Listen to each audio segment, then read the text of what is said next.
Transmite ANPI TV. Si querés promocionar tu producto, comercio o evento, comunicate con nuestro departamento comercial a través del teléfono 095 039 570.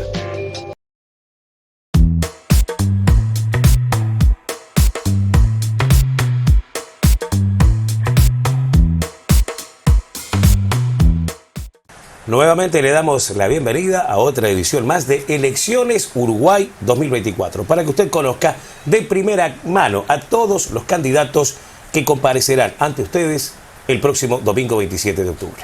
En este espacio, justamente, Natalie Muniz es quien nos acompaña, lista 609, MPP, Frente Amplio, de aquí de nuestra zona. Vamos a hablar básicamente de su participación dentro de la política, pero también destacando algunos de los puntos básicos, fundamentales que tiene la candidatura del Frente Amplio para este 27 de octubre. Natalie, ¿cómo estás? ¿Andas bien? Hola, ¿cómo están? Un gusto, como siempre, acompañarlos y en este espacio tan lindo, es un placer venir. Buenísimo. Bueno, para ti, ¿cómo viene la campaña en términos generales? ¿Cómo han venido ustedes trabajando, sobre todo? Bueno, estamos ahora sí terminando lo que ha sido un proceso bien largo, que comenzó en las internas y bueno, y ahora estamos a 4 días de las elecciones y bueno, ya los últimos días conversábamos ahora que hemos tenido el empujón de estos últimos días con los actos de cierre, ya sea del Frente Amplio como el sábado de la 609 de nuestra lista, que han sido masivos. Ayer el Frente Amplio convocó a 100.000 vecinos y vecinas frente amplistas que se estuvieron allá en Montevideo en ese acto final. Entonces, como recuperando un poco la épica esa popular de que tiene el Frente Amplio, que es estar con la gente y ese contacto, ese entusiasmo que se genera. Y yo creo que eso fue como un shock de energía militante para estos días que quedan, que sabemos que son días en los cuales termina lo que es la propaganda política, la veda electoral, pero sin embargo los militantes de a pie siguen trabajando y bueno, con esto de convencer y conversar con cada uno de esas personas que hasta el día de hoy están indecisas, que según la encuesta de ayer son un 8%. Tú hablas de recuperar la mística, dijiste algo parecido a eso. ¿La recuperaron porque se había perdido, porque estaba fría? ¿Qué había pasado? Y yo creo que ayer Yamandú Orsi lo comentaba, que este proceso que termina ahora comenzó en el 2021, cuando comenzó el gobierno actual y nosotros hicimos aquel comienzo de autocrítica, de empezar a recorrer todo el territorio nacional, conversando con los vecinos y las vecinas frente amplistas, sabiendo qué había pasado, qué pasó en ese periodo y termina ahora. O sea, eso sí que ha sido largo, comenzó en el 2021 y termina ahora, y yo creo que sí, que tiene que ver con eso, con haber escuchado y haber aprendido de las cosas que no salieron bien y que ahora estamos, entiendo, mucho más preparados, o sea, con un acercamiento a la comunidad que no se tenía hace 5 años y por supuesto con los candidatos, que creo que es sumamente importante esto de que cuando pasó la interna, los candidatos del Frente Amplio a la presidencia y vicepresidencia eran los candidatos naturales. No hubo ningún tipo de conflicto y no se esperaba que hubieran otras personas. ¿Se acuerdan que nosotros, por ejemplo, en el periodo pasado, que demoramos un poquito en tener a la vicepresidenta, tal vez no era la persona más conocida, sin embargo ahora Carolina Coso y Yamandú Orsi son los dos que iban en punta, como se dice. Iban en punta y además personas que realmente sabemos de la excelente capacidad de gestión que tienen los dos. Entonces digo, estamos como preparadísimos para asumir el 27 de octubre un triunfo del Frente Amplio y un gobierno de 5 años del Frente Amplio a partir del año que viene. ¿Tú interpretas de alguna manera que son los dos más representativos que tiene la fuerza política en este caso? Si por esas cosas de la vida la fórmula hubiera sido al revés, ¿qué hubiera cambiado? Si hubiera sido Cose, Orsi. No, yo creo para ti, ¿sabes por qué te lo pregunto? Sí. Como canaria, como Orsi es el intendente o ha sido el intendente de este departamento, es un hombre vinculado al departamento de Canelones, ¿qué diferencia puede haber para la gente de esta zona que hubiera sido al revés la cosa? Claro, o sea, los dos son excelentes candidatos, hubiera sido uno u otro. Nosotros militamos por la candidatura de Yamandu Orsi, porque como MPP entendemos que él era la figura que genera ese contacto, ese vínculo uno a uno con todo el territorio del país, y bueno, particularmente en Canelones, habiéndolo tenido como intendente en 2 periodos y secretario general de la intendencia, tenemos un vínculo demasiado cercano con él de saber cómo ha sido él en la gestión, y realmente no tenemos más que decir que ha sido muy bueno. Y además esto de una de las cosas que él plantea siempre, de tener esa capacidad de llegar a poder conversar con el otro y poder entienda o no la misma perspectiva de una idea, para poder llegar a acuerdos que generen un mejor Uruguay. Entonces eso nos parece como algo que es fundamental para el gobernante, porque vos decís, el presidente de la República, más allá de su impronta, que tiene un equipo que lo respalda, por supuesto, una cartera ministerial y bueno, por supuesto, en el Parlamento, pero ese presidente tiene que tener esa capacidad, y para nosotros era Yamandu el que mejor lo representaba. Entonces estamos muy contentos que se haya dado así. Si hubiera sido la inversa, también, o sea, Carolina es brillante en todo lo que hace y en la gestión particularmente, o sea, una persona de mucha referencia para nosotros. Natalie, el hecho de que Orsi haya sido el intendente, y vamos a hablar en un ratito también de los puntos principales que promueve, sí.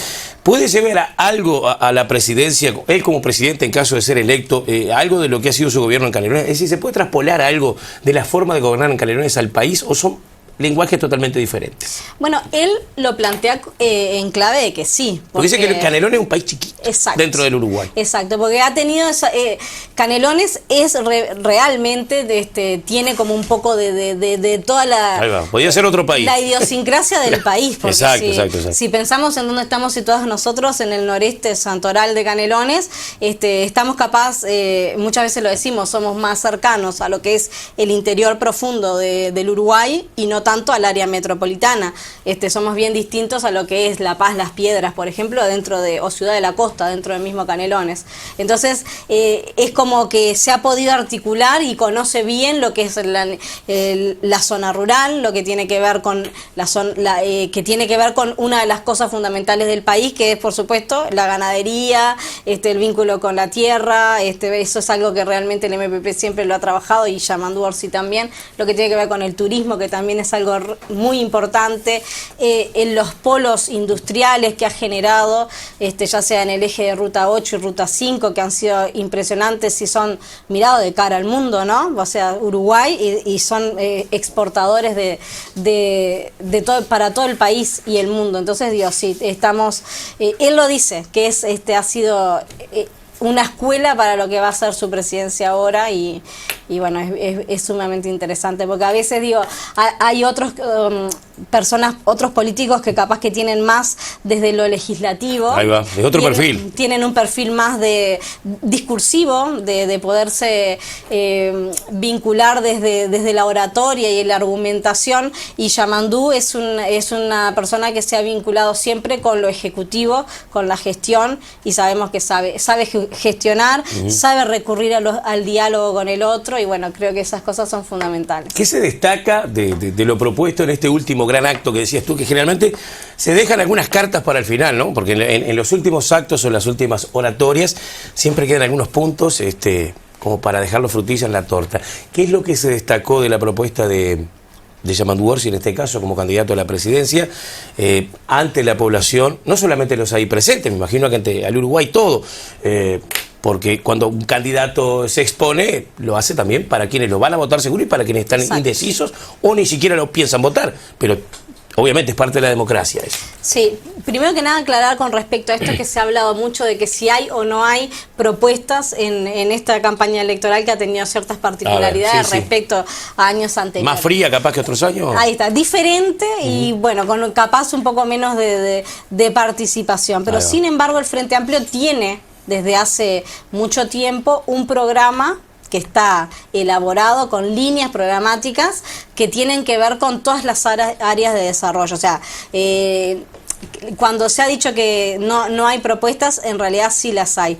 Y ayer Yamandú, en el acto final, tuvo el planteo de hacer 5 compromisos, planteó, que bueno, yo sería simplemente replicando un poco lo que él plantea. La vocera. Una vocera de lo que él dijo ayer, hablaba de que no quería prometer, de que en realidad las promesas electorales no le sentaban bien, que no le parecía bien prometer cosas que después las dinámicas digamos del transcurrir pueden ser o no. Entonces él planteó 5 compromisos que los tengo acá: recurrir al diálogo para obtener acuerdos necesarios para la construcción de un país mejor, el crecimiento económico con estabilidad, la protección social, crecer y desarrollarnos de manera equilibrada, y ahí plantea algunas cosas muy específicas, como aumentar de 14.000 a 70.000 las becas estudiantiles, crear 12.000 puestos de trabajo para jóvenes de entre 18 y 24 años, mejorar el sistema integrado de salud, aumentar 50% el monto de la tarjeta Uruguay Social, tener en cuenta la seguridad desde el punto de vista de atacar el delito y también atender a las causas del mismo, que haya una mayor intervención del Estado en las zonas donde el narcotráfico ha ocupado lugares de responsabilidad, o sea, atendiendo esos lugares, y la honestidad y la decencia, así como la transparencia. Bien. Esos fueron como los ejes que ayer plantea, como para dejar, digamos, asentado en la población las cosas que son centrales para su próximo gobierno. Por ahí destacó, o de qué forma piensa de alguna manera bancar económicamente esas becas, esos puestos, eso que se necesita, que seguramente tienen que tener una erogación, de algún lado tiene que salir ese dinero. ¿Cómo se piensa financiar eso? ¿Cuál es la propuesta que tiene Orsi en ese sentido? Bueno, lo más importante, creo que con respecto a eso, es lo que él plantea de crecimiento con desarrollo. Ajá. El Uruguay, sabemos que en este periodo creció muchísimo, o sea, su PIB aumentó en gran cantidad. Sin embargo, el desarrollo va vinculado a cómo ese dinero de crecimiento del país se distribuye entre los habitantes. Entonces, en este periodo fue clara la ausencia de ese desarrollo, potenciando simplemente el crecimiento. Entonces, si nosotros volvemos a tomar el centro en la gente, volvemos a poner como eje fundamental el bienestar de las personas que habitan en Uruguay, todas, ahí vamos a poder obtener los recursos. Si miramos a la gente, entonces sacando tal vez de otros lugares que tienen que ver con grandes exoneraciones, etcétera, llevarlo directamente a las cosas que son puntuales para las personas. Las becas habían sido recortadas. Probablemente las personas que estén escuchando sabrán personalmente de situaciones en que se solicitaron becas y que los jóvenes no las pudieron obtener, se recortaron. Entonces, así como se recortaron, se pueden volver a establecer dándole la prioridad justamente a eso. Con los mismos requisitos, es decir, un rendimiento en el estudio o alguna situación. Sí, sí. Porque incluso, también eso influye también a la hora de dar una beca, me imagino, supuesto, ¿no? Pero estamos hablando fines? de becas a jóvenes, también jóvenes que estén cursando liceo, UTU, o educación terciaria de nivel de UTU, que también es digamos, algo bastante innovador, dado que no tiene que ver solamente con lo que es el Fondo Solidaridad, por ejemplo, de nivel universitario. Esto de, por ejemplo, darle la posibilidad a los jóvenes de esta cantidad de impuestos, de 12.000 puestos de trabajo para los jóvenes de 18 a 24 años, fundamental, porque sabemos que entre los niveles de pobreza del país están acentuados en la niñez, y cuando pensamos en la desocupación, en los jóvenes. O sea, si miramos quiénes son los que están más desocupados, son esa brecha, los jóvenes que están comenzando a insertarse en el ámbito laboral. Entonces, bueno, dar ese shock al comienzo, de poder dar posibilidad de que la mayoría de los jóvenes que tienen esa edad tengan acceso a un empleo, si así lo desean, nos parece fundamental. Entonces, teniendo en cuenta, mirando cuáles han sido las mayores preocupaciones en cuanto a pobreza y en lo que ha sido desocupación. También tenemos, por ejemplo, lo que ha sido la mirada de enfoque a atender a la primera infancia como uno de los puntos eje que tenemos al proyecto de Cristina Lustenberg, que Yamandu Orsi ha dicho que lo va a tomar desde el primer momento como uno de los ejes centrales para poder favorecer a la primera infancia, que un poco refiere a lo que es unificar todo lo que existe de atención a la primera infancia, pero que haya una correlación y un vínculo conectado entre unas cosas y otras, porque muchas veces se dice, por ejemplo, el CAIF está vinculado y capaz que el hospital no sabe lo que le pasó al joven, al niño, y porque hablo de jóvenes porque en esto de que también existe mucho de madres solteras, jefas de hogar, que son las que son las mamás de esos niños que están en la mayor línea de pobreza. Entonces, abarcar a todo ese grupo de gente nos parece muy interesante y vuelvo a repetir, creo que eso es una de las cosas fundamentales y diferencia de lo que es las propuestas de los demás partidos políticos que están hoy en pugna, que tiene que ver con esto, de poner el foco en la gente. No es una frase hecha, sino que realmente es la idea del Frente Amplio desde sus inicios, y creo que es lo que debemos volver a retomar, teniendo en cuenta uno de estos ejes fundamentales que te comentaba, como otros que surgen, poniendo ese punto de inflexión, digamos, y diferencia entre lo que ha sido este gobierno y lo que sería el próximo gobierno Frente Amplista. Natalie, salud, vivienda, educación son tres ejes que todo el mundo toca. Capaz que el tema de educación te toca más de cerca todavía. ¿Para dónde viene apuntando este espacio, esta lista, este grupo, este sector en esos temas tan sentidos y tan sensibles por la población? Bueno, en salud está claro que, viste que lo decía, mejorar el sistema integrado de salud. En este periodo ha habido una gran deficiencia en lo que es ese primer nivel cuando va una persona a atenderse a un centro auxiliar, por ejemplo. Vamos a poner los ejemplos de acá de la zona, ¿no? Exacto, ha habido una desmantelación de este tipo de proyectos que estaban funcionando muy bien. Eso es la idea, es volverlo a retomar. El sistema integrado de salud fue algo revolucionario, básicamente, que generó el Frente Amplio en sus gobiernos. En su primera etapa, ¿no?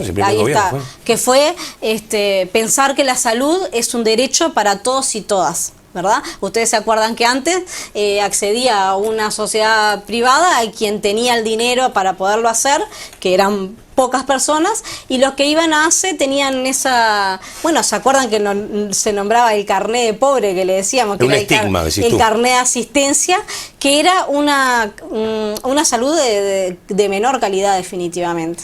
Entonces, con el sistema integrado de salud lo que fue es mejorar eso y que fuera derecho de todas las personas se atiendan en una mutualista o en ACE, que fuera de excelente calidad.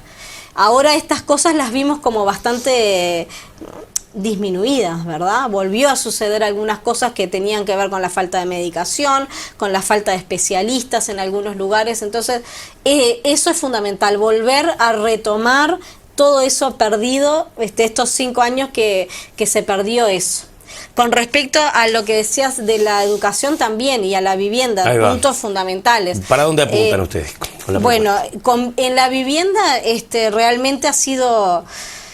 O sea, el planteo del Frente Amplio tiene que ver con seguir potenciando que haya más calidad de vivienda. Yo creo que la vivienda ha sido algo que este gobierno ha hablado muchísimo y ha tenido buenos logros en cuanto a vivienda en algunos lugares. En otros, ustedes se acuerdan de los 2 primeros años con Irene Moreira en la cartera, todas las cosas que sucedieron. Después que toma el nuevo ministro, bueno, ha habido como un enganche de mejoras en cuanto a algunas de las propuestas que habían hecho en cuanto a construcción de casas en asentamientos, que no llegó ni cerca a los planteos que se habían hecho en su momento. ¿Se acuerdan que habían planteado, por ejemplo, más de 500 casas?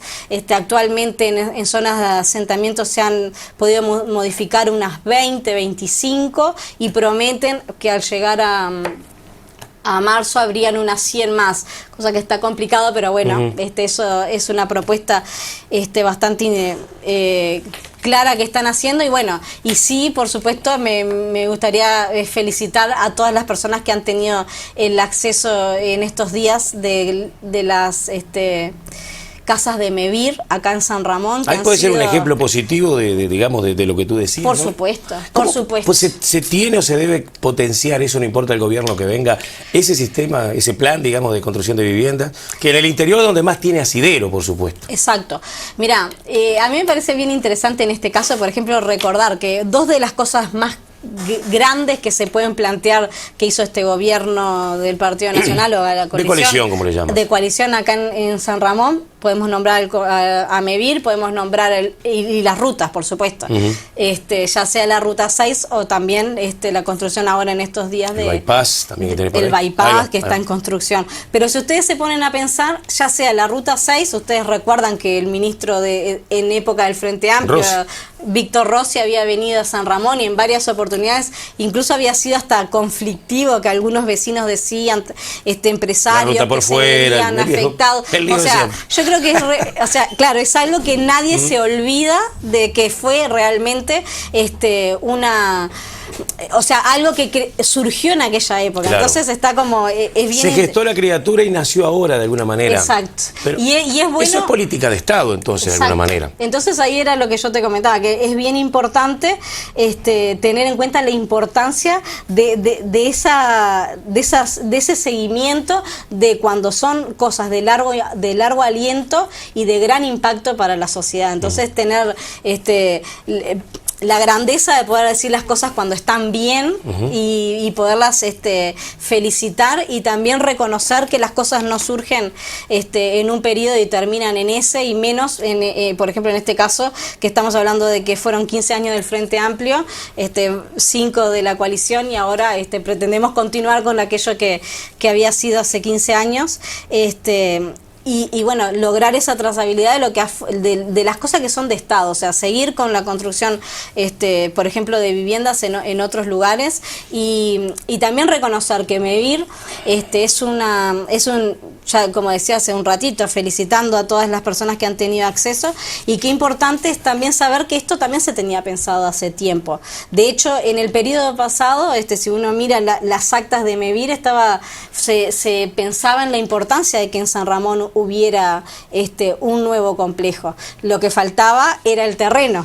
Y acá tenemos, perdón, justo está Melgar, que es un gran hacedor de que haya podido existir ese terreno, pero qué bueno tener en cuenta también de que ya estaba pensado, porque también escuché en estos días que se planteaba realmente, hacía muchos años que se estaba pidiendo un terreno para esta zona. 20 por lo menos. Ahí está, 15 sí, a 20. Ahí está. Entonces lo bueno de tener en cuenta en esto, que cuántos años hacía que estaba pensado un complejo nuevo de MEVIR. Entonces cuando a veces escuchamos algunas voces decir que este complejo se hizo gracias, por ejemplo, a la ley de urgente consideración específicamente, entonces nos surge como esa contradicción: si hacía tantos años que estaba planteada la existencia de un nuevo complejo, ¿cómo es que surge gracias a lo de estos momentos?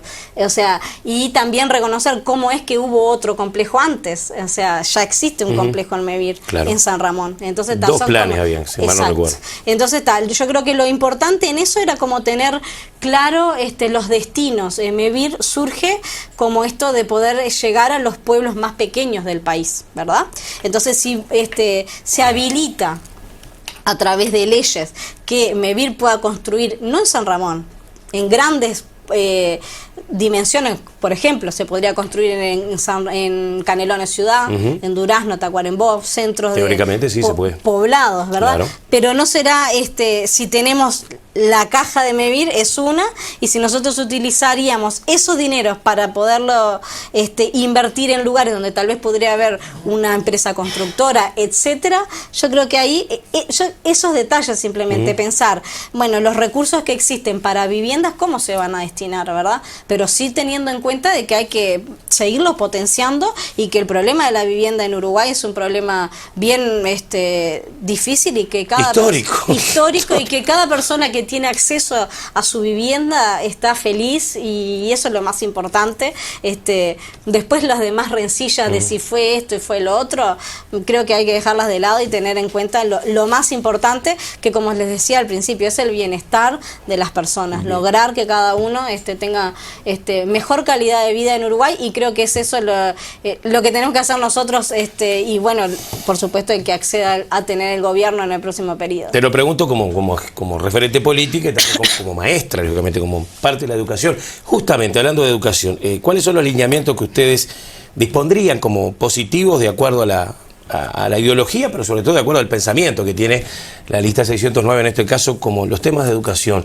¿Qué está bien, qué está mal, qué reformarían, qué cambiarían?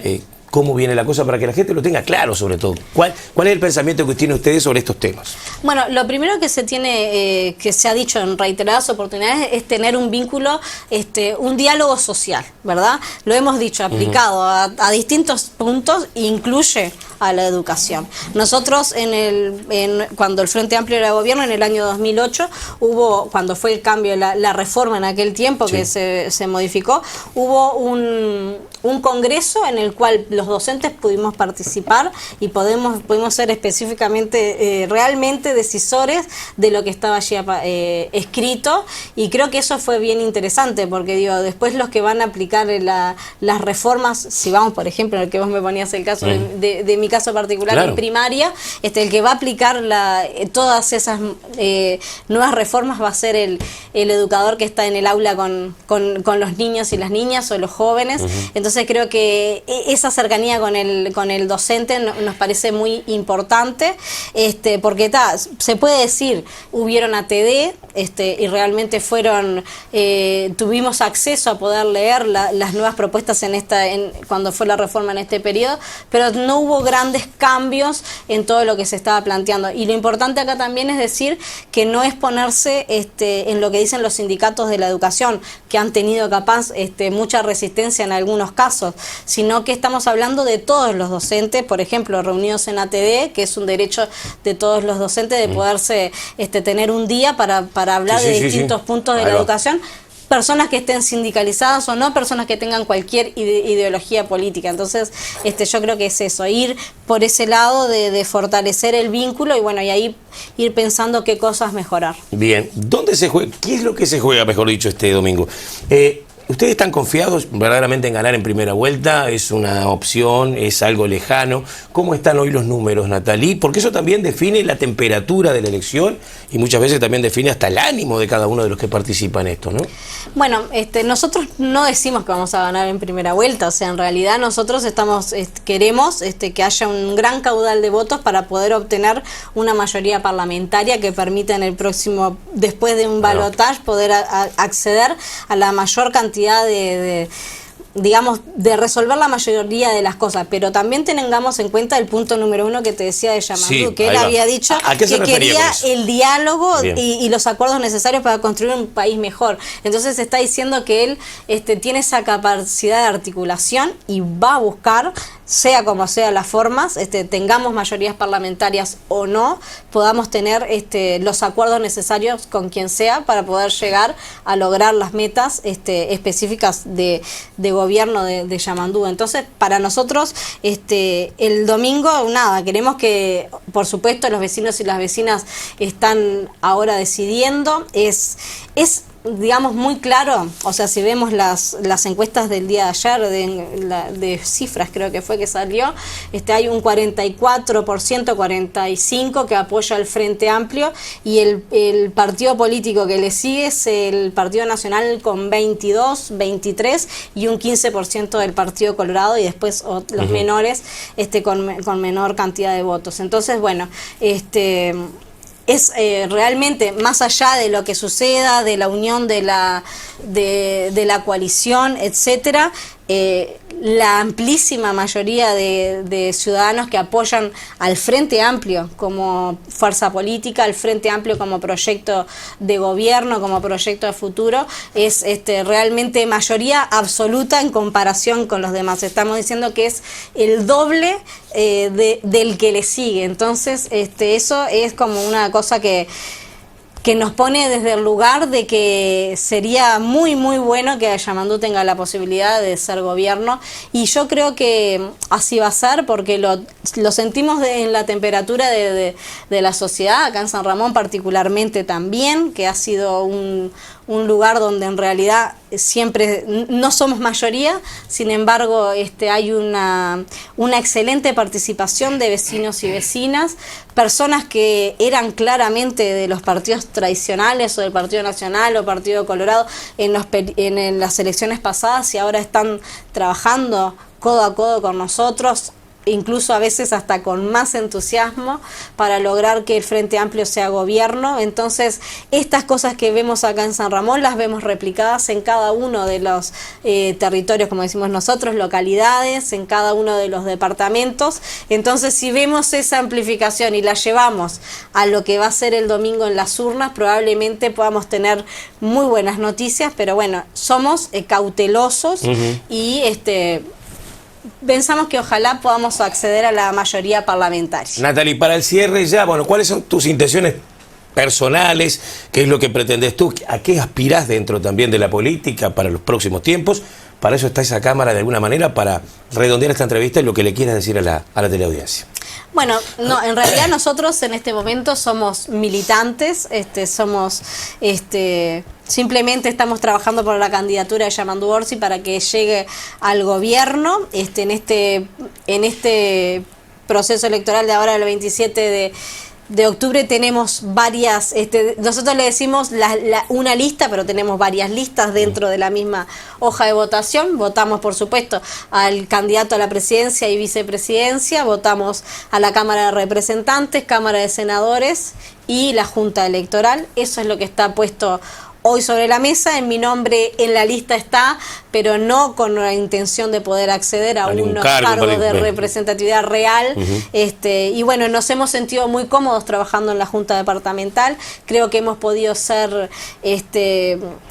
bastante en esto de no ser tan locales como ser alcalde o concejal, pero sí tener esta representación más departamental, pero sí tener injerencia en las cosas de no solo de San Ramón, sino de la zona en la cual uno tiene cercanía, injerencia, y eso nos parece bastante interesante y nos gustaría seguir por ese camino si es posible. Y bueno, recordar algunas de las cosas fundamentales que se han logrado en estos momentos atravesados por la Junta Departamental, lo que fue la creación, la aprobación del fideicomiso, que pudo dar la posibilidad de generar, por ejemplo en San Ramón, la creación del Centro Cultural Río y Palmas, que es una maravilla. Si hay gente de acá que esté escuchando que no lo ha visitado, por favor les invito a acercarse allí, porque es una maravilla. Lo han dicho los directores que es primer nivel de verdad. Bueno, poder mejorar lo que ha sido la caminería con esto del fideicomiso. También tener algunos puntos estratégicos a futuro, como ha sido la compra de un terreno para poder hacer ese lago de contención que va a favorecer no tantas inundaciones, que se venía trabajando desde el periodo pasado, se pudo concretar ahora. Y bueno, todas estas pequeñas cosas que uno dice mejoran la calidad de vida de los vecinos y las vecinas, y nos parece que esa ha sido un aporte interesante, un pequeño granito de arena en todos, cada uno desde su lugar. Así que bueno. Gracias, Natalie, espero que se haya sentido cómodo acá en nuestros estudios. Siempre. Siempre ha venido. Muchas gracias. Muchas gracias. Muy bien, cerramos entonces este espacio de elecciones nacionales 2024 a través, lógicamente, de AMPI TV.